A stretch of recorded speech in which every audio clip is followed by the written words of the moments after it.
नमस्कार दोस्तों, कैसे हैं आप सब। स्वागत है आपका एग्जाम डायरी के यूट्यूब चैनल में। जैसा कि आप सब जान रहे हैं कि हम हिस्ट्री से रिलेटेड एमसीक्यू सॉल्व कर रहे हैं और उसमें सबसे बड़ी बात यह है कि हमने गुलाम वंश खत्म कर लिया है, खिलजी वंश खत्म कर लिया है, तुगलक वंश से होते हुए सैयद वंश, उसके बाद लोदी वंश। लोदी वंश का अंतिम शासक इब्राहिम लोदी था, जो पानीपत के पहले युद्ध में बाबर से लड़ते हुए मारा गया।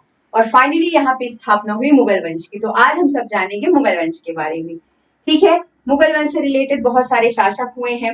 बाबर से होते हुए अकबर, इन सारे लोगों के बारे में, इनके द्वारा किए हुए कामों के बारे में जानेंगे और एमसीक्यू धीरे धीरे सॉल्व करते चले जाएंगे। इससे हमें आइडिया भी मिल जाएगा कि जो प्रीवियस ईयर में जो क्वेश्चंस आए हैं वो कहाँ से आए हैं, वो कौन सी चीजों से रिलेटेड होके आ रहे हैं। तो चलिए बिल्कुल देरी नहीं करना है, शुरू करते हैं। पहला क्वेश्चन है, भारत में 4 बादशाही। जब मैं बाबर पढ़ाऊंगी तो उसके बारे में फिर मैं आपको विस्तृत बताऊंगी। पहला है कि पानीपत की पहली लड़ाई कब लड़ी गई। चलिए बताइए, पानीपत की जो पहली लड़ाई है वो कब लड़ी गई थी। फर्स्ट बैटल ऑफ पानीपत कब हुआ था। पानीपत की पहली लड़ाई कब हुई थी। कल मैंने आपको बताया था, जब मैं इब्राहिम लोदी आपको पढ़ा रही थी तो मैंने बताया था कि पानीपत की पहली लड़ाई कब हुई थी। कब हुई थी पानीपत की पहली लड़ाई। 21 अप्रैल 1526 को पानीपत की पहली लड़ाई हुई। और किसके किसके बीच हुई थी। बाबर और इब्राहिम लोदी के बीच। बाबर और इब्राहिम लोदी के बीच हुई थी और इब्राहिम लोदी इसमें मारा गया था। मतलब इब्राहिम लोदी की हार हुई थी। इब्राहिम लोदी की हार हो गई। इसी युद्ध में बाबर जीता और फिर फाइनली बाबर ने क्या किया, फिर यहां से बाबर ने मुगल वंश की मुगल वंश की नींव रखी। तो मुगल वंश की नींव कब रखी गई, अगर ये भी सवाल आ जाए तो मुगल वंश की जो नींव रखी गई थी वो 1526 में रखी गई थी। कब रखी गई थी, 1526 में। और बाबर का शासन कब तक रहा था, तो 1526 से 1530 तक बाबर का शासन रहा था। तो ये चीज आपको क्लियर होगी कि पानीपत की पहली लड़ाई किस साल लड़ी गई थी। तो राइट आंसर क्या हो जाएगा, राइट आंसर क्या हो जाएगा बताइए। पानीपत की जो पहली लड़ाई थी वो 1526 में लड़ी गई थी। 21 अप्रैल 1526 को बाबर और इब्राहिम लोदी के बीच। इब्राहिम लोदी मारा गया था और बाबर ने वहां से जीत हासिल करके मुगल वंश की स्थापना कर दी। कब की, 1526 में। और जो बाबर का शासन काल रहा वो कब से कब तक रहा, 1526 से लेके 1530 तक रहा। Clear, okay. चलिए अगला सवाल। अगला सवाल कह रहा है, बाबर का जन्म कहाँ हुआ था। बाबर के बारे में अगर हम जानकारी दें तो बाबर फरगना का शासक था। बाबर भारत में आक्रमण के पहले कहाँ का शासक था, फरगना का। फरगना का शासक वो क्यों था, क्योंकि बेसिकली उसके पिताजी वहां शासन करते थे। छोटा सा राज्य था, वहां उसके पिताजी शासन करते थे। उसके पिताजी के बाद फिर वो शासक बना। तो वो इसीलिए कभी कहा जाता है कि कभी कभी ये क्वेश्चन आता है कि बाबर के जो पिता थे वो कहाँ के शासक थे, तो भी फरगना राइट आंसर होता है। कभी कभी ये भी पूछता है बाबर भारत में आक्रमण के समय कहाँ का शासक था, तो उसका भी राइट आंसर फरगना ही होता है। तो बाबर का जन्म कहाँ हुआ था, बाबर का जन्म फरगना में हुआ था। डेट इतनी इंपॉर्टेंट नहीं है जितनी की जगह इंपॉर्टेंट, क्योंकि ये फरगना ये इंपॉर्टेंट है, क्योंकि ये क्वेश्चन पूछ लेता है कि बाबर का जन्म कहाँ हुआ था या बाबर कहाँ का शासक था। तो बाबर फरगना का शासक था। क्लियर। बाबर के बारे में अगर कुछ बातें की जाए तो आप सबको मैंने बताया है कि जो बाबर था उस भारत में कब आक्रमण किया उसने, 1526 में। कब आक्रमण किया, 1526 में। और बाबर का टेन्योर कितना था, मतलब बाबर ने भारत पर कब तक शासन किया। मैंने आपको बताया 1526 में इब्राहिम लोदी को पानीपत की पहली लड़ाई में हराने के बाद 1530 तक बाबर ने शासन किया था। 1530 तक बाबर ने शासन किया। 1526 में बाबर ने पानीपत की पहली लड़ाई लड़ी। उस पानीपत की पहली लड़ाई में बाबर ने पहली बार कुछ युद्ध नीतियों का उपयोग किया था। बाबर ने कुछ युद्ध नीतियों का उपयोग किया था, जिसमें से एक थी तुगलमा पद्धति। कौन सी पद्धति, तुगलमा पद्धति। तो कभी कभी ये पूछ लेता है कि पानीपत की पहली लड़ाई में बाबर ने कौन सी पद्धति का उपयोग किया था, तो वो थी तुगलमा युद्ध नीति। तुगलमा की युद्ध नीति का उपयोग किया था। और तोप खाने का प्रयोग भी बाबर ने पहली बार इसी युद्ध में किया था। तोप खाने का प्रयोग भी बाबर ने पहली बार इसी युद्ध में किया था। एक सवाल और बनता है कि भारत में बारूद के उपयोग का श्रेय सबसे पहले किसे जाता है, तो बारूद के उपयोग का श्रेय भी बाबर को ही जाता है। तो आपको ये बात क्लियर हुई कि बाबर ने भारत पर कब तक शासन किया, 1526 से लेके जब उसने पानीपत की पहली लड़ाई में इब्राहिम लोदी को हराया 1530 तक शासन किया। क्लियर। 1530 के बाद फिर बाबर ने पानीपत की पहली युद्ध में किस युद्ध नीति का उपयोग किया? तो तुगलमा युद्ध नीति का उपयोग किया। तो कभी कभी ये भी सवाल आता है कि तुगलमा युद्ध पद्धति का उपयोग करने वाला कौन सा मुगल शासक था? तो अब राइट आंसर क्या लगेंगे? तुगलमा युद्ध पद्धति का उपयोग करने वाला कौन सा शासक था? और मैं आपको ऑप्शन दे दूं, बाबर, अकबर, हुमायूं। तो राइट आंसर हो जाएगा बाबर। तुगलमा युद्ध पद्धति का उपयोग किसने किया? बाबर ने किया। और आ जाएगी तोप खाने का उपयोग बाबर ने कौन से युद्ध में किया? सवाल कुछ भी पूछ सकता है, सवाल किसी भी फॉर्म में कुछ भी पूछ सकता है, तो ये भी तो आएगा कि तोप खाने का उपयोग बाबर ने किस युद्ध में किया था? तो पानीपत की पहली लड़ाई में किया था। क्लियर, ये चीज आपको पता चल गई। अब आप बताइए कि बाबर की आत्मकथा का क्या नाम था? बाबर की आत्मकथा का नाम क्या था? आपने सुना होगा बाबरनामा, आपने सुना होगा बाबरनामा। ये बाबर की आत्मकथा थी। क्या थी बाबर की? आत्मकथा थी। और इस आत्मकथा को बाबर की उसका फारसी अनुवाद किसने किया था? अब्दुल रहीम खाने खाना। और ये अब्दुल रहीम खाने खाना कौन थे? ये अकबर के 9 रत्नों में से एक थे। ये कौन थे? अकबर के 9 रत्नों में से एक थे, खाने खाना। तो अगर कभी ये आता है कि बाबर की आत्मकथा का नाम क्या था, जो कि बहुत इजी क्वेश्चन है, ठीक है, बाबर की आत्मकथा का नाम बाबरनामा था, लेकिन अगर सवाल ये कर लेता है कि बाबर की आत्मकथा को फारसी में अनुवाद किसने किया, अब फिर क्या करेंगे? तो बाबर की जो आत्मकथा को फारसी में अनुवाद किया था वो अब्दुल रहीम खाने खाना ने किया था। और अब्दुल रहीम खाने खाना किसके दरबार में थे? तो ये अकबर के 9 रत्नों में से एक थे। आपने सुना होगा अब्दुल रहीम खाने खाना अकबर के 9 रत्नों में से एक थे। तो कभी अगर सवाल ये भी आ जाता है कि बाबर की आत्मकथा बाबरनामा का फारसी अनुवाद किसने किया था, तो फारसी में अनुवाद अब्दुल रहीम खाने खाना ने किया था। ये चीज क्लियर हुई। अब यहाँ पे मैं इसलिए यहाँ पे आपको बाबर के बारे में सारी चीजें पढ़ा रही हूँ कि जब आप आगे क्वेश्चन करें तो आपको चीजें आसानी से याद रहें।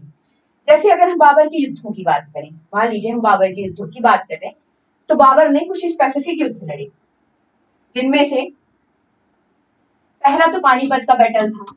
तो पानीपत का युद्ध बाबर ने कब लड़ा? फर्स्ट बैटल ऑफ पानीपत कब लड़ा? 21 अप्रैल 1526 को। किसके किसके बीच हुआ पानीपत की पहली लड़ाई? इब्राहिम लोदी और बाबर के बीच। बाबर ने जो दूसरा युद्ध लड़ा था वो 1527 में लड़ा था। 1527 में कौन सा युद्ध लड़ा था बाबर ने? खानवा का युद्ध लड़ा था। और खानवा का युद्ध किसके किसके बीच हुआ था? राणा सांगा और बाबर के बीच हुआ था। और इसमें बाबर की विजय हुई थी, बाबर की विजय हुई थी। तो अगर कभी ये आता है कि खानवा का युद्ध किसके किसके बीच हुआ था, तो जो खानवा का युद्ध हुआ था वो बाबर और राणा सांगा के बीच हुआ था। ठीक है, इसमें बाबर की जीत हुई थी और बाबर इस जीत से इतना ज्यादा खुश हुआ था कि उसने गाजी की उपाधि धारण की थी। किसकी उपाधि धारण की थी? गाजी की उपाधि धारण की थी। अब यहाँ आपको पता है कितने सवाल बन गए? यहाँ पे कितने सारे सवाल बन गए? यहाँ पे पहला सवाल तो ये बनता है कि पानीपत की पहली लड़ाई 1526 में बाबर और इब्राहिम लोदी के बीच हुई। दूसरा, खानवा का युद्ध कब हुआ था? तो खानवा का युद्ध 1527 ईस्वी में हुआ था। किसके किसके बीच हुआ था? तो जो खानवा का युद्ध है वो राणा सांगा और बाबर के बीच हुआ था। जीता कौन था? बाबर। और एक सवाल जो बहुत बार पूछता है कि बाबर ने गाजी की उपाधि किस युद्ध के बाद ली? तो बाबर ने जो गाजी की उपाधि है वो खानवा के युद्ध के बाद ही ली थी, राणा सांगा को हराने के बाद। तो ये बात आपको क्लियर होनी चाहिए कि बाबर ने गाजी की उपाधि कब ली? तो गाजी की उपाधि ली थी खानवा के युद्ध के बाद, राणा सांगा को हराने के बाद। अब 1526 में आपने पढ़ लिया कि पानीपत हुआ, 1527 में आपने जान लिया कि खानवा। 1527 में कौन सा युद्ध हुआ? खानवा का, राणा सांगा के साथ। 1528 में बाबर ने चंदेरी का युद्ध लड़ा। 1528 में बाबर ने चंदेरी का युद्ध लड़ा। किसके साथ लड़ा? मेदिनी रॉय के साथ। किसके साथ लड़ा? मेदिनी रॉय के साथ। तो कभी कभी अगर ये सवाल आए कि चंदेरी का युद्ध कब हुआ था, तो चंदेरी का युद्ध हुआ था 1528 ईस्वी में। किसके साथ लड़ा था? मेदिनी रॉय के साथ हुआ था। तो ये भी पूछता है कि बाबर के द्वारा लड़ा गया चंदेरी का युद्ध कब लड़ा गया? तो चंदेरी का युद्ध 1528 में लड़ा गया था मेदिनी रॉय के साथ। 1529 में बाबर ने एक और युद्ध लड़ा। 1529 में बाबर ने एक और युद्ध लड़ा, घाघरा का युद्ध। घाघरा का युद्ध, और ये युद्ध किसके साथ उसने लड़ा था? अफगानों के साथ। घाघरा का युद्ध बाबर ने किसके साथ लड़ा था? अफगानों के साथ। ये चीज आपको क्लियर हो गई कि ये 4 युद्ध बाबर ने स्पेसिफिकली लड़े थे। बाबर का पहला युद्ध, पानीपत का पहला युद्ध 21 अप्रैल 1526 को किसके किसके बीच हुआ था? पानीपत की जो पहली लड़ाई थी वो बाबर और इब्राहिम लोदी के बीच लड़ी गई। दूसरा युद्ध खानवा का युद्ध 1527 में, अगले ही साल 1527 में खानवा का युद्ध हुआ राणा सांगा के साथ, और बाबर इस जीत से इतना प्रभावित था कि उसने गाजी की उपाधि धारण कर ली, कि उसने राणा सांगा को हराया।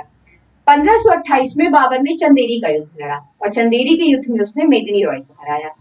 वहीं बाबर ने 1529 में घाघरा का युद्ध लड़ा जो अफगानों के साथ था। तो आपको ये सीक्वेंस समझ में आया कि ये युद्धों का सीक्वेंस क्या था, क्योंकि अधिकतर एग्जाम में पूछता है। ठीक है, चलिए एक बार हम दोबारा रिवाइज कर लेते हैं। 1526 में क्या लड़ा? पानीपत। 1527 में क्या लड़ा? खानवा। 1528 में क्या लड़ा? चंदेरी का युद्ध। चंदेरी का युद्ध किसके किसके बीच हुआ था? बाबर और मेदिनी रॉय के बीच। और 1529 में किसका युद्ध लड़ा? 1529 में घाघरा का युद्ध लड़ा था, किसके विरुद्ध? अफगानों के विरुद्ध। तो घाघरा का जो युद्ध था ये किसके विरुद्ध था? अफगानों के विरुद्ध। ये बात आपको बिल्कुल नहीं भूलनी है, ठीक है। 26 पानीपत का पहला युद्ध इब्राहिम लोदी, 27 खानवा का युद्ध राणा सांगा, 28 मेदिनी रॉय के साथ युद्ध लड़ा था और 29 में युद्ध लड़ा था अफगानों के विरुद्ध। ये चीजें यहाँ आपको क्लियर हो, ठीक है। चलिए अब आते हैं आगे। अब सवाल आप करिए, सॉल्व करिए, इस सवाल को सॉल्व करिए, बताइए इसका आंसर क्या होगा। खानवा का युद्ध बाबर और किसके बीच हुआ था? इसका राइट आंसर क्या होगा? मैं नहीं बताऊंगी, आप बताएंगे, मैंने आपको पढ़ाया है, ये चीज मैंने आपको पढ़ाया है तो मैं क्यों बताऊं, आप बताइए खानवा का युद्ध किसके बीच लड़ा गया था? 1527 में हुआ था खानवा का युद्ध कि 1526 में? पहले ये इमेजिन करिए और बताइए कि खानवा का युद्ध किसके बीच हुआ था। खानवा का युद्ध मैंने आपको बताया था 1527 में राणा सांगा और बाबर के बीच हुआ, जिसमें बाबर की जीत हुई। और बाबर ने कौन सी उपाधि धारण करी? गाजी। बाबर ने कौन सी उपाधि धारण की थी इस युद्ध के बाद? गाजी। तो जो खानवा का युद्ध था वो कब हुआ था? पानीपत के अगले ही साल 1527 में। तो जो खानवा का युद्ध है बाबर और किसके बीच हुआ? राणा सांगा के बीच हुआ। कब हुआ ये युद्ध? 1527 ईस्वी में हुआ। और इसके बाद बाबर ने कौन सी उपाधि धारण की थी? गाजी।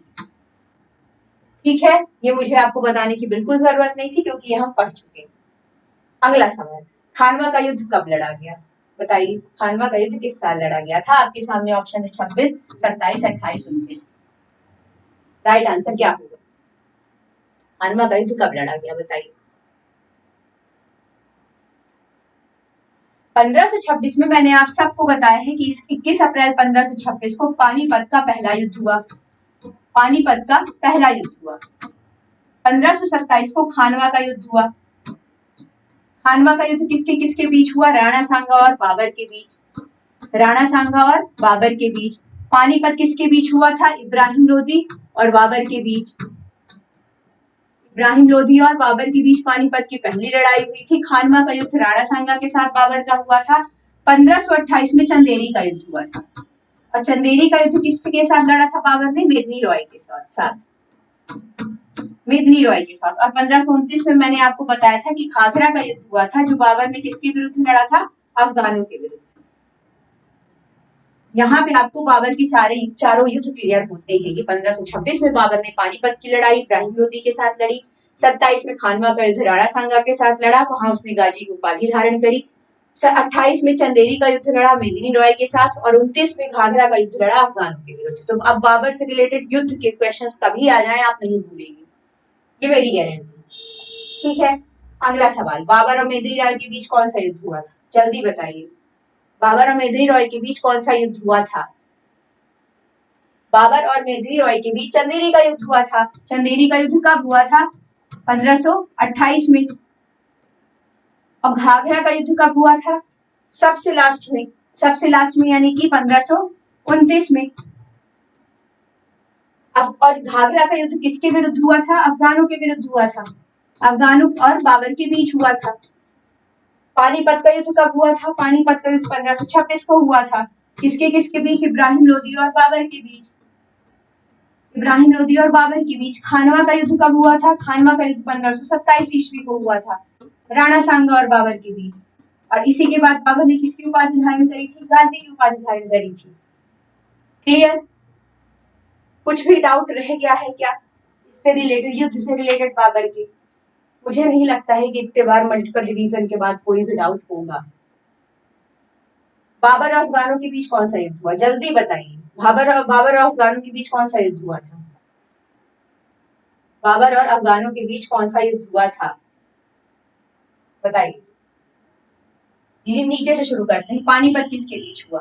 बाबर और इब्राहिम लोदी के बीच। कब हुआ? 1526 में। कब हुआ? 1526 में। घाघरा का युद्ध किसके बीच हुआ था? 1529 में। घाघरा का युद्ध ही अफगानों के विरुद्ध हुआ था। अफगानों के विरुद्ध हुआ था। चंदेरी का युद्ध किससे लड़ा था? 1500 कब हुआ था? 1528 में मेदिनी रॉय के साथ। मेदिनी रॉय के साथ। और खानवा का युद्ध कब हुआ था? 1527 राणा सांगा के साथ। एक पूरा सीक्वेंस है, सीधा सीधा। पानीपत का युद्ध हुआ 1526 में। पानीपत के युद्ध के बाद हुआ खानवा का युद्ध। खानवा का युद्ध हुआ 1527 में राणा सांगा के साथ। इसी युद्ध के बाद गाजी की उसने उपाधि धारण करी। खानवा के बाद हुआ चंदेरी का युद्ध। चंदेरी का युद्ध कब हुआ? 1528 में मेदिनी रॉय के साथ। और फिर हुआ लास्ट में घाघरा का युद्ध। और घाघरा का युद्ध कब हुआ? 1529 में। किसके साथ? अफगानों के साथ। क्लियर? क्लियर? अब यहाँ पे आपको डाउट नहीं रह जाएगा। बाबर से रिलेटेड युद्ध हो। बाबर ने पानीपत के युद्ध में किस तकनीक का प्रयोग किया था? मैंने आपको बताया था कि कभी भी ये सवाल पूछ सकता है कि बाबर ने कौन सी युद्ध तकनीक का उपयोग किया था पानीपत की पहली लड़ाई में। तो मैंने आपको क्वेश्चन आंसर बताया था कि तुलगमा पद्धति, युद्ध नीति और तोप खाने। तुलगमा युद्ध नीति और तोप खाने का उपयोग बाबर ने सबसे पहले किया था। तो राइट आंसर क्या हो जाएगा? तुलगमा पद्धति, युद्ध नीति और तोप खाने का उपयोग। तो ये चीज आपको क्लियर होनी चाहिए। मैंने आपको जब अभी बाबर पढ़ाया, मैंने शुरू में बताया था कि बाबर एक पहला शासक था जिसने तुगलमा युद्ध पद्धति का उपयोग पानीपत की पहली लड़ाई में किया था और तोप खाने का उपयोग। और ये भी बताया था मैंने कि इतिहास में बारूद का भी उपयोग भी सबसे पहले बाबर ने ही किया था। ये चीज भी आपको याद रखनी है। ठीक है। बाबर ने किस युद्ध के बाद खुद को गाजी घोषित किया? चलिए मैं सीक्वेंस लिखती हूँ। पानीपत कब हुआ? 1526 में हुआ। खानवा कब हुआ? 1527 में हुआ। चंदेरी कब हुआ? 1528 में हुआ। और घाघरा कब हुआ? 1529 में हुआ। घाघरा किसके विरुद्ध हुआ था? बाबर किसके विरुद्ध युद्ध लड़ा था? अफगानों के विरुद्ध। चंदेरी का युद्ध किसके विरुद्ध हुआ था? मेदिनी रॉय के विरुद्ध। खानवा का युद्ध किसके विरुद्ध हुआ था? राणा सांगा के विरुद्ध। और पानीपत की पहली लड़ाई किसके विरुद्ध हुई थी? इब्राहिम लोदी के विरुद्ध। तो ऐसा कौन सा युद्ध था जिसके बाद बाबर ने गाजी की उपाधि धारण करी? और मैंने आपको बताया था कि राणा सांगा को हराने के बाद बाबर इतना खुश हुआ कि उसने खानवा के युद्ध के बाद, खानवा का युद्ध जो 1527 में राणा सांगा के साथ लड़ा गया, उसके बाद उसने गाजी की उपाधि धारण करी। तो ये चीज आपको क्लियर। किस युद्ध के बाद खुद को गाजी घोषित किया? तो खानवा के युद्ध के बाद। ठीक है, क्लियर? ये कॉन्सेप्ट क्लियर हो गए युद्ध से रिलेटेड। चलिए, बाबर की आत्मकथा का क्या नाम? बताइए, बाबर की आत्मकथा का क्या नाम है? मैंने आपको ये बात बताई है कि बाबर की आत्मकथा का क्या नाम था। चलिए बताइए, बाबर की आत्मकथा का क्या नाम है? मैंने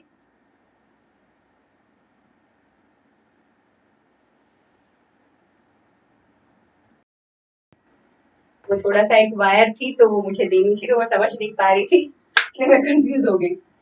बाबर की आत्मकथा का क्या नाम था? मैंने आप सबको बताया है कि जो बाबर की आत्मकथा है उसका नाम बाबरनामा। क्या था बाबर की आत्मकथा का नाम? बाबरनामा था। आप मुझे ये बात बताइए, मैंने आपको ये भी बताया था कि बाबरनामा का फारसी अनुवाद, बाबरनामा का जो फारसी अनुवाद है वो किसने किया था? बाबरनामा का फारसी अनुवाद किया था अब्दुल रहीम खाने खाना ने। किसने किया था बाबरनामा का फारसी अनुवाद? अब्दुल रहीम खाने खाना। तो ये चीज आपको याद रखनी है कि अब्दुल रहीम खाने खाना ने बाबर नामा का फारसी अनुवाद किया था। ये सवाल आता है और कई बार आएगा। बाबर की आत्मकथा का क्या नाम था? बाबर की आत्मकथा का नाम बाबरनामा था। और बाबरनामा का फारसी अनुवाद किसने किया था? बाबरनामा का फारसी अनुवाद अब्दुल रहीम खाने खाना ने किया। क्लियर? ओके, चलिए। पानीपत की पहली लड़ाई में बाबर ने किसे हराया था? ये क्वेश्चन मुझे नहीं बताना चाहिए आपको, क्योंकि ये बहुत बार बता चुकी हूँ। पानीपत की पहली लड़ाई में जो कब हुई थी? 21 अप्रैल 1526 को बाबर ने किसे हराया था? इब्राहिम लोदी को। राणा सांगा को कब हराया था? 1527 को, खानवा के युद्ध में। और इसी के बाद गाजी की उपाधि ले ली थी। और इब्राहिम लोदी को कब हराया था? 1526 में, पानीपत की पहली लड़ाई में। ठीक है, क्लियर? ओके, चलिए। बाबर ने किस युद्ध में पहली बार तोपों का उपयोग किया था? मैंने बताया था कि बाबर ने पानीपत के पहले युद्ध में कुछ युद्ध नीति अपनाई थी, तुगलमा युद्ध पद्धति और तोप खाने का उपयोग। किसमें किया था बाबर ने? पानीपत के पहले युद्ध में। इसमें किया था बाबर ने इस युद्ध पद्धति का उपयोग पानीपत की पहली लड़ाई में किया था, और मैंने आपको बताया था। और पानीपत की पहली लड़ाई कब हुई थी? 1526 में। और इसी युद्ध पद्धति में तोप खाने का उपयोग सबसे ज्यादा बार किया गया। तो सवाल भी आता है कि तोप खाने का जो प्रयोग है वो सबसे ज्यादा बार कहाँ किया गया? तोप खाने का प्रयोग सबसे पहली बार पानीपत के प्रथम युद्ध में किया गया। क्लियर? जल्दी जल्दी से बता दीजिए। खानवा की लड़ाई 1527, चंदेरी की लड़ाई 1528, घाघरा का युद्ध 1529, चंदेरी मेदिनी रॉय के विरुद्ध, घाघरा अफगानों के विरुद्ध, खानवा राणा सांगा के विरुद्ध और पानीपत इब्राहिम लोदी के विरुद्ध। ठीक है। बाबर ने किस किले को जीतने के लिए भारत में पहली बार बारूद का उपयोग किया था? मैंने बताया कि वहां भारत में सबसे पहले बारूद का उपयोग करने वाला बाबर ही था। मैंने आपको ये चीज बताई। लेकिन किस किले को जीतने के लिए उसने प्रयोग किया था? तो भेरा का किला एक ऐसा किला था जिसे जीतने के लिए बाबर ने सबसे पहले बारूद का उपयोग किया था। तो ये बात आपको तो पहले से पता थी कि बारूद का उपयोग भारत में सबसे पहले किसने किया? बाबर ने। तोप खाने का उपयोग किसने किया? बाबर ने। तोप खाने का उपयोग पहली बार किसने किया? बाबर ने किया। और पानीपत की पहली लड़ाई में किया। ये भी जरूरी है कि कहाँ किया था? तो पानीपत की पहली लड़ाई में किया था। और किस किले को जीतने के लिए? तो भेरा के किले को जीतने के लिए सबसे पहले बारूद का उपयोग किया गया। तो अगर सवाल आए कि बारूद सबसे ज्यादा पहली बार उपयोग कब की गई थी, तो वो भेरा के युद्ध को, भेरा के किले को जीतने के लिए की गई। क्लियर? भेरा के किले को जीतने के लिए किसका उपयोग किया गया था? बारूद।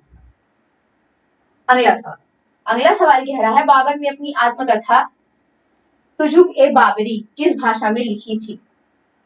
बताइए।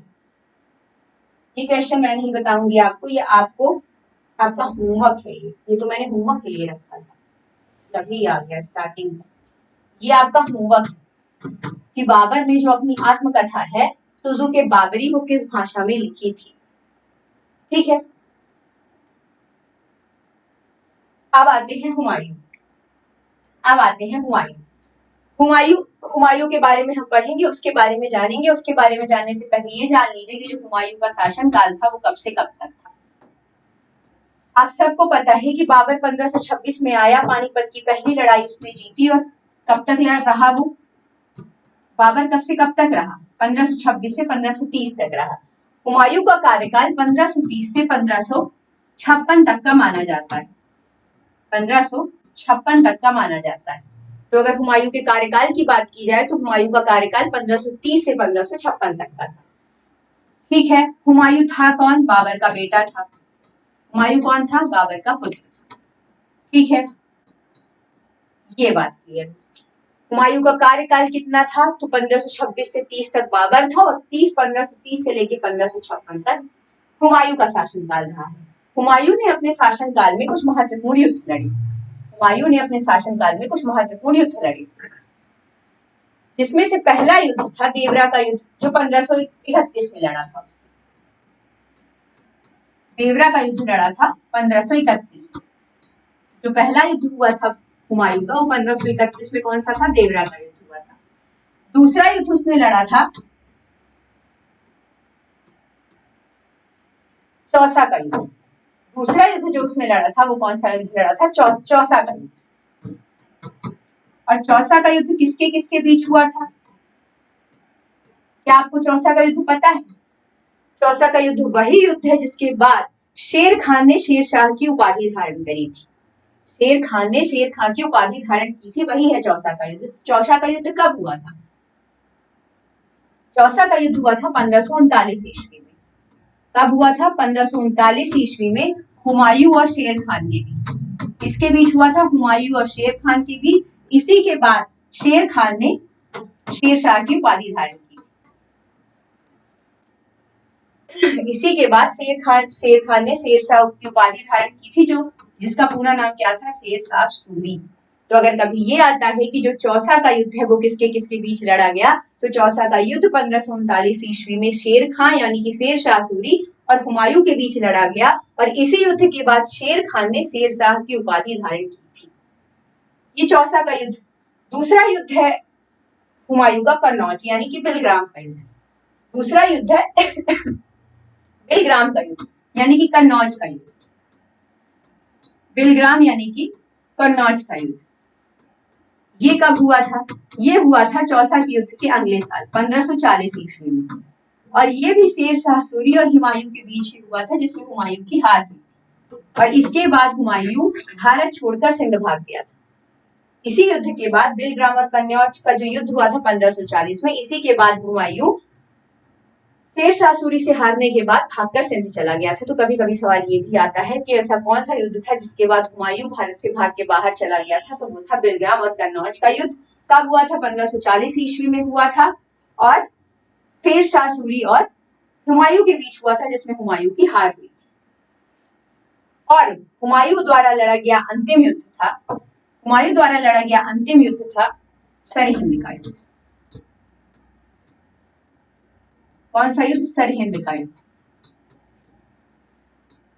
और इसमें हुमायूं को मौका मिल गया था जीतने का।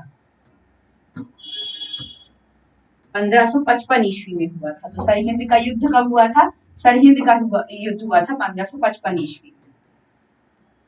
किसके किसके बीच हुआ था? शेरशाह सूरी की मृत्यु 1545 में हो गई थी। शेरशाह सूरी की मृत्यु 1545 में ईस्वी में हो गई थी, जब वो कलिंजर के किले को जीतने के क्रम में था। उसी क्रम कुछ अस्त्र वगैरह चला रहा था, तो उस समय उसकी मृत्यु हो गई।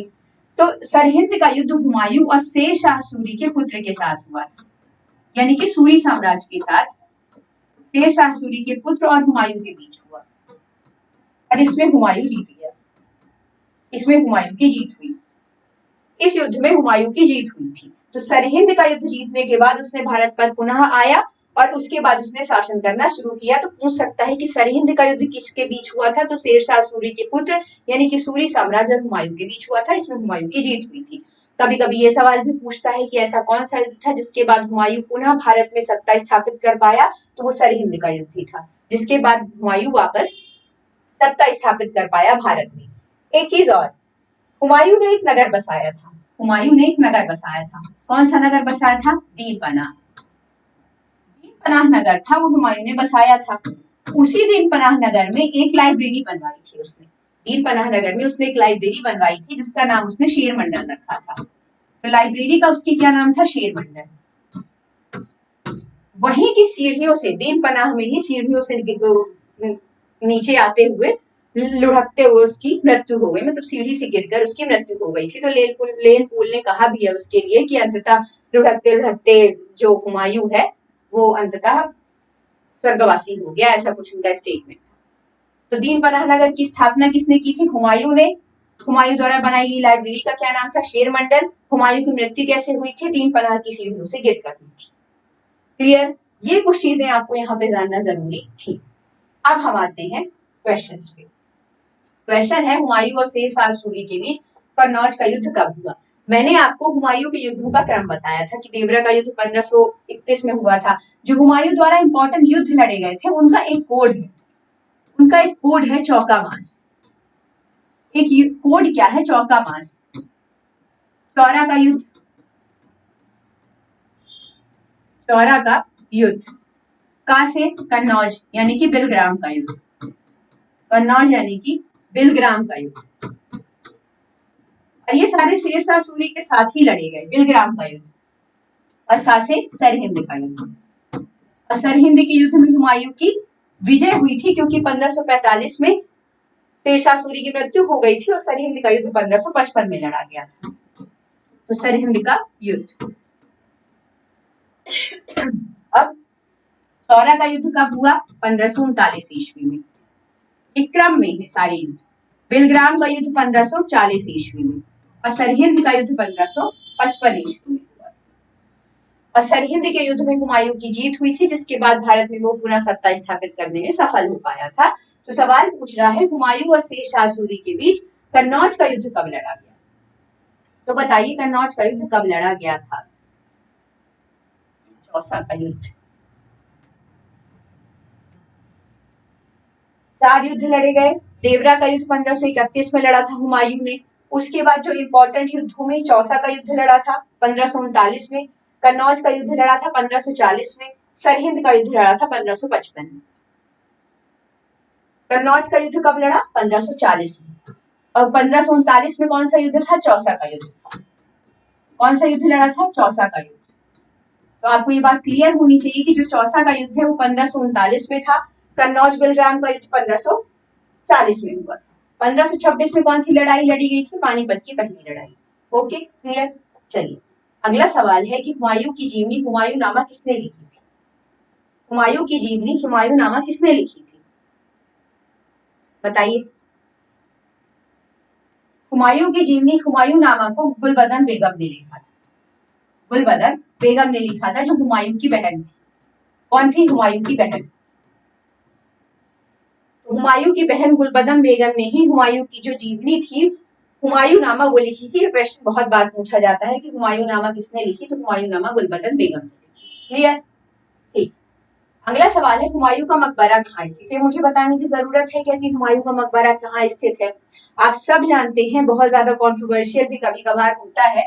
हुमायूं का मकबरा जो है वो दिल्ली में स्थित है। कहाँ स्थित है? दिल्ली में स्थित है। लेकिन सिर्फ इतना जानना जरूरी नहीं है कि हुमायूं का मकबरा कहाँ है। हुमायूं का मकबरा बनवाया किसने था? हुमायूं का मकबरा अकबर द्वारा बनवाया गया था। हुमायूं का मकबरा अकबर ने बनवाया था। और अकबर ने कहाँ बनवाया था? दिल्ली में, जो आज भी है। आज भी वहां टूरिस्ट जाते हैं और देखते हैं। ठीक है, तो हुमायूं का मकबरा कहाँ स्थित था? दिल्ली में। उसे किसने बनवाया था? तो अकबर ने बनवाया था। क्लियर है ना आपको कि हुमायूं का मकबरा कहाँ है? हुमायूं का मकबरा दिल्ली में और बनवाया किसने था? अकबर ने बनवाया था। हुमायूं किस वर्ष मुगल साम्राज्य की गद्दी पर बैठा? मैंने क्या बताया था कि हुमायूं बाबर का शासन कब से कब तक था? बाबर का शासन कब से कब तक था? बाबर का शासन था 1526 से लेके 1530 तक, बताया मैंने आपको। फिर हुमायूं का शासन कब तक आया? जो हुमायूं का शासन था वो 1530 से 1556 तक था। तो हुमायूं गद्दी पर कब बैठेगा? हुमायूं गद्दी पर कब बैठेगा? जैसे ही बाबर का शासन खत्म हुआ, हुमायूं गद्दी पर बैठ गया। तो राइट आंसर क्या हो जाएगा? राइट आंसर हो जाएगा 1530 और 1556 तक वो था। ठीक है, 1556 तक वो था। अगला सवाल है कि हुमायूं ने किस युद्ध में शेर शाह सूरी से पराजित होकर भारत के बाहर शरण ले ली थी? मैंने आपको बताया था कौन सा एक ऐसा युद्ध था जिसके बाद हुमायूं भारत छोड़कर सिंध भाग गया था। मैंने आपको 3 युद्धों का क्रम बताया था कि पहला युद्ध लड़ा गया चौसा का युद्ध। चौसा का युद्ध कब लड़ा? हुमायूं ने 1539 में शेर शाह सूरी के बाद। इसी के बाद शेर खान ने शेर शाह की उपाधि ले ली। फिर लड़ा गया कन्नौज और बिलग्राम का युद्ध। कन्नौज और बिलग्राम का युद्ध कब हुआ? 1540 में। और इसी के बाद हुमायूं भारत छोड़कर सिंध भाग गया था। फिर उसकी वापसी हुई सरहिंद के युद्ध में 1555। ठीक है, तो शेर शाह सूरी से पराजित होकर कहाँ शरण ली थी? बाहर शरण ले ली थी। किस युद्ध के बाद? कन्नौज के युद्ध के बाद। तो ये चीज आपको क्लियर होनी चाहिए। और चौसा की कहानी क्या है? चौसा की कहानी है कि चौसा की कहानी 1539 में शुरू हुई और इस युद्ध में शेर शाह सूरी ने बाबर को हराया और शेर शाह, उसका नाम शेर खान था, और चौसा के ही युद्ध के बाद उसने शेर शाह की उपाधि ली। क्लियर? कन्नौज की लड़ाई के बाद हुमायूं भारत छोड़कर भाग गया। पानीपत की पहली लड़ाई कब हुई थी? 1526 में। सरहिंद की लड़ाई कब हुई थी? 1555 ईस्वी में। किसके किसके बीच हुई थी? सूरी साम्राज्य यानी कि शेर शाह सूरी के बेटे और हुमायूं के बीच। क्योंकि 1545 में तो शेर शाह सूरी की मृत्यु हो गई थी, तो 55 में किससे लड़ाई करेगा हुमायूं? शेर शाह सूरी के बेटे से। इसी युद्ध से जीत गया था और उसकी भारत में वापसी हुई। हुमायूं के पुत्र का क्या नाम था जो बाद में महान मुगल सम्राट बना? इसका आंसर मुझे बताने की आपको जरूरत बिल्कुल भी नहीं है कि हुमायूं के पुत्र का क्या नाम था। हुमायूं के पुत्र का नाम अकबर था। अकबर को ही हुमायूं के पुत्र के नाम से जाना जाता है। चौसा का युद्ध हुमायूं और किसके बीच लड़ा गया, बताइए। चौसा का युद्ध, पहली बात तो चौसा का युद्ध कब लड़ा गया था? चौसा का युद्ध 1539 ईस्वी में लड़ा गया था। और इस युद्ध के बाद शेर खान ने किसकी उपाधि धारण की थी? शेर खान ने शेर शाह सूरी की उपाधि धारण कर ली थी। तो किसके किसके बीच हुआ था चौसा का युद्ध? शेर शाह सूरी और हुमायूं के बीच। क्लियर। अगला सवाल है, चौसा के युद्ध में हुमायूं की पराजय के बाद शेर खान ने कौन सी उपाधि धारण की? कितनी बार बताया है, कितनी बार बताया है कि चौसा का युद्ध जो 1539 ईस्वी में हुआ था, उसके बाद शेर खान ने शेरशाह सूरी की उपाधि धारण कर ली थी। तो शेरशाह की उपाधि धारण की थी। शेर खान ने शेरशाह की उपाधि किस युद्ध के बाद धारण करी थी? कि चौसा के युद्ध के बाद। और चौसा का युद्ध हुआ कब था? 1539 ईस्वी में। और 1540 में ही कन्नौज के युद्ध के बाद इसके अगले साल हुमायूं भारत छोड़कर चला गया था। ठीक है, तो किस युद्ध के बाद शेरशाह की उपाधि धारण की शेर खान ने? चौसा के युद्ध के बाद। क्लियर। अगला सवाल है कि कन्नौज के युद्ध के बाद हुमायूं कहां भाग गया था? चौसा के युद्ध के बाद हुमायूं कहां भाग गया था, बताइए। इसका राइट आंसर क्या हुआ? कन्नौज के युद्ध के बाद हुमायूं कहां भाग गया था?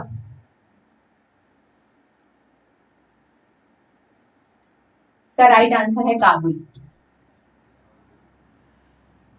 मैंने आपको बताया था सिंध भाग गया था, सिंध काबुल में। तो इसका जो राइट आंसर है वो हो जाएगा काबुल। कन्नौज का युद्ध कब हुआ था? कन्नौज का युद्ध 1540 में हुआ था। और इसी युद्ध के बाद जो हुमायूं था वो सिंध यानी कि काबुल भाग गया था। हुमायूं ने शेरशाह सूरी की मृत्यु के बाद भारत पर पुनः अधिकार कब किया?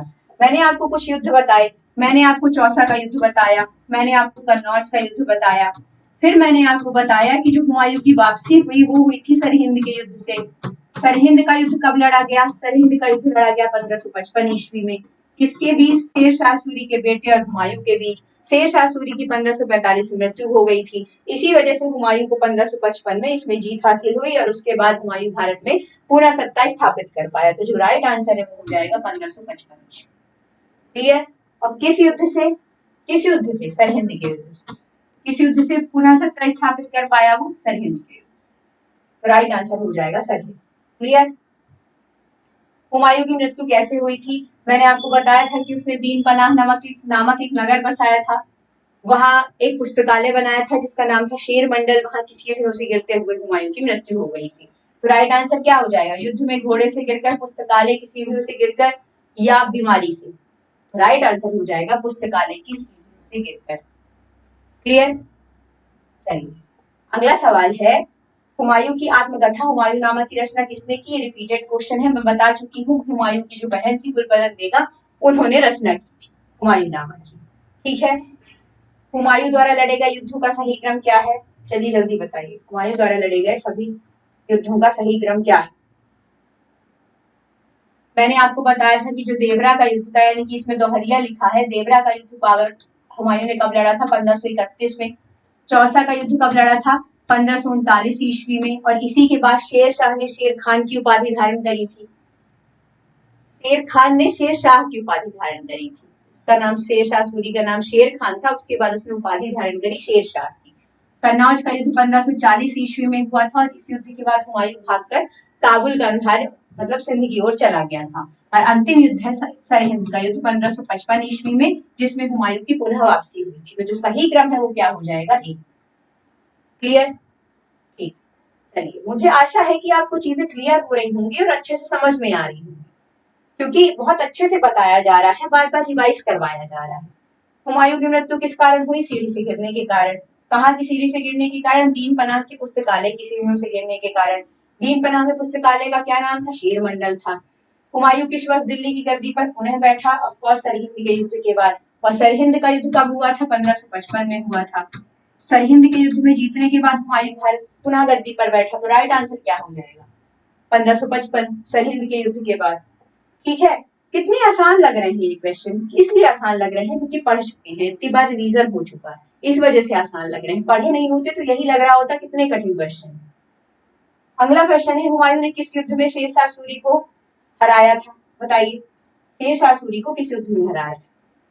मैंने बताया था कि शेरशाह सूरी की मृत्यु 1545 में हो गई थी, लेकिन सूरी साम्राज्य यानी शेरशाह सूरी के बेटे और हुमायूं के बीच लड़ाई हुई थी। तो यहाँ शेरशाह सूरी नहीं, मतलब सूरी साम्राज्य से, सूरी साम्राज्य से, क्योंकि हुमायूं शेरशाह सूरी को तो हरा ही नहीं पाया कभी। सूरी साम्राज्य से मतलब है। तो शेरशाह सूरी को किस युद्ध में लड़ाया था? तो सरहिंद के युद्ध में लड़ाया था। 1555 में उसके बेटे को हराया था। शेरशाह सूरी को उसने कभी नहीं हराया, वो हरा ही नहीं पाया उसे। और उसी से डर के कन्नौज की लड़ाई के बाद भागकर वो काबुल और वहां सिंध चला गया था। और चौसा की लड़ाई के बाद ही शेर खान ने शेरशाह की उपाधि धारण करी थी। अगला सवाल है, हुमायूं ने दिल्ली में किस नगर की स्थापना करी? मैंने आपको बताया था कि हुमायूं ने दीन पनाह नगर की स्थापना करी थी। दीन पनाह की नगर की स्थापना की थी। वहीं उसने एक पुस्तकालय बनवाया था जिसका नाम था शेर मंडल, और उसी की सीढ़ियों से गिरते हुए उसकी मृत्यु हो गई थी। ठीक है, क्लियर। चलिए अगला सवाल है कि अकबर का जन्म कहाँ हुआ था? यहाँ हमने बाबर और हुमायूं को कवर कर लिया है। अब मुझे ऐसा लग रहा है क्लास लंबी हो रही है, तो अगला जो सेशन है वो हम कंटिन्यू करेंगे, लेकिन वो हम अगली वीडियो में कंटिन्यू करेंगे। तो इसके बाद नेक्स्ट वाली वीडियो आप जरूर देखिए और बस बने रहिए। अब हम अकबर के बाद फिर जहांगीर, जहांगीर के बाद शाहजहां और औरंगजेब, फिर उसके बाद हमारा मुगल वंश खत्म हो जाएगा। ठीक है, तो बस ऐसे ही बने रहिए। अगले वीडियो में हो सकता है मुगल वंश खत्म हो जाए, तो इसका अगला सेशन भी जरूर देखिएगा। तो वीडियो अच्छी लग रही है, रिवीजन हो रहा है, समझ में आ रहा है, डाउट्स क्लियर हो रहे हैं, तो चैनल को सब्सक्राइब कर लेना है और लाइक कर देना है, और जिनको जरूरत है उन तक ये वीडियो पहुंचा देना, ताकि क्योंकि हर एग्जाम की जो की होती है ना, वो होती है मल्टीपल रिवीजन। लोग पूछते हैं ना कैसे क्लियर करें एग्जाम, तो रिवीजन करती रहिए, और रिवीजन अगर हो रहा है, कहीं से कुछ अच्छी चीजें मिल रही है, तो उन्हें अडॉप्ट कर लेनी चाहिए। ठीक है, जय हिंद, जय भारत।